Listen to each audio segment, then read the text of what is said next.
Hey guys, welcome back to my channel. Today we take a look at the 135mm f2L from Canon, aka the Bokeh Monster. This is a 24-year-old Canon lens that can still outperform some of the most modern lenses, let's say from Sigma Art or from its own lineup. There are of course similar L lenses such as the 100mm f2.8L macro that you can see right here, which is also owned by me. On its own right, the macro lens is very sharp because it's a macro, but the displacement of glass on the 135mm is undeniable. You get twice the amount of glass, but since it's an older lens, you can get this at half the price. Now this lens is well known in the community for its portrait image quality. We will get to that in a minute, but I would like to give a demonstration on how it can be also used to capture everyday life. Now let's do some pixel peeping and let's take a look at some raw files. Now let's get the complaint out of the way, where many people complain that it's not as sharp as some of the modern lenses, but here is me with my 5D and shooting raw, and you can see the result from this output. I shot with the sun behind it, the grass I mean, and you can see each blade of grass is tack sharp and there is no sign of purple fringing on any of them. The output and the grain is from my 5D, which is very film-like, which is a 5D characteristics that everybody wants. But whatever is in focus, even this tiny blade of grass, as you can see, is completely in focus, and this is at f2.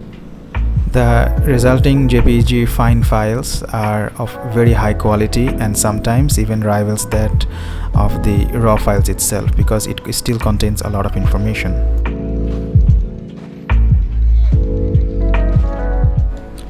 The quality of the glass in this lens is Canon's top-notch, and paired with a full-frame Canon camera, it can revive some of that old magic that you might be seeking for a long time. The f2 will let you shoot with the lowest ISO settings of your camera, making your shots much more cleaner when you boost the shadows and keep the highlights in your raw files.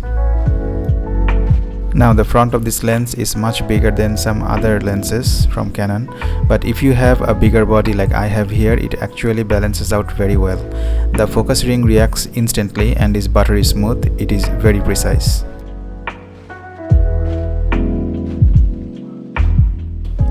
Now this doesn't come with image stabilization. This adds up to you holding it very steady before taking shots, but the f2 does help in keeping the shutter speed as high as 1/30th of a second. Build quality is excellent. There is nothing moving in this lens due to lack of IS, and has a very sturdy feel to it. This is not weather sealed, so keeping it clean is another challenge on its own. The whole setup may not be small, but you can still find small bags to carry it around and not having any camera bag with it, because you know what, at the end of the day when you're going out, this is all you need. Now let's get on to the business of taking portrait shots. This lens is designed to meet this specific criteria. In the photography circle, this is still known as the Lord of the Rings of bokeh. Unlike other lenses, this may not have IS, but it doesn't need any because it's f2. The lens produces sharp details where focused and creamy background blur for the background. The subject proportions remains true to life due to being telephoto. And when all the photographers have gone off after the sunset, you can still shoot at night due to that f2 low aperture. Focus speed even on my old 5D Mark I is excellent. It focuses as fast as the old 50mm f1.8, which makes it a great candidate for hidden street photography from a distance.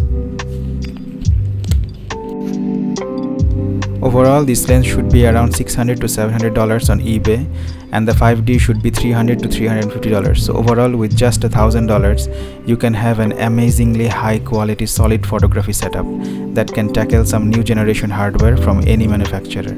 Think of this lens as an investment. Even after using it for a few years, you can virtually sell it at the same price you bought it for. At similar prices, you can also buy the 100mm f2.8L macro, but here is the thing. This has half the glass of the 135mm f2 with addition of image stabilization and ability to really take macro photos, but other than that, nothing. On the other hand, the 135 is a beast of a lens that every photographer respects, and you can have a lot of fun with it, especially portraits. Now I know that I have not been keeping up with my upload schedule, but that's mostly because I'm having some personal things to be taken care of. But just give me time and I'll get back to my schedule. I'll see you on the next video. If you're not subscribed, please subscribe. Here is some cats that hang out outside my window. Goodbye.